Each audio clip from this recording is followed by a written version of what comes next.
বৰ্তমান নিশা প্ৰায় 2 বাজিছে। মই আছোঁ এতিয়া গুৱাহাটী স্থিত সোণাপুৰৰ আমাৰ মৰমৰ জুবিনদা, আমাৰ হাৰ্টত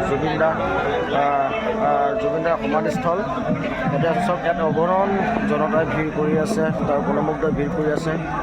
আমি এটাই কথাই ক'ম, অসম চৰকাৰক আমাৰ জুবিনদাৰ মৃত্যুৰ জাষ্টিচ লাগে, জাষ্টিচ ফৰ জুবিন বেলেগে সঠিক এটা তদন্ত হ'ব লাগে আৰু এটা সঠিক বিচাৰ হ'ব লাগে। এটাই ক'ম, উই ৱান্ট জাষ্টিচ, আমাৰ ন্যায় লাগিবই। আমি এইটো কেতিয়াও মানি নলওঁ। জুবিনদা কেতিয়াও মৰিব নোৱাৰে। জুবিনদা আমাৰ হিয়াত আছে, জুবিনদা সদায় অমৰ হৈ থাকিব।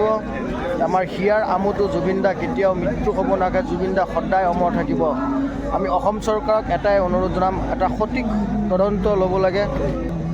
এটাই ক'ম, উই ৱান্ট জাষ্টিচ, জুবিনদা ন্যায় পাব লাগে। এয়া চাওক।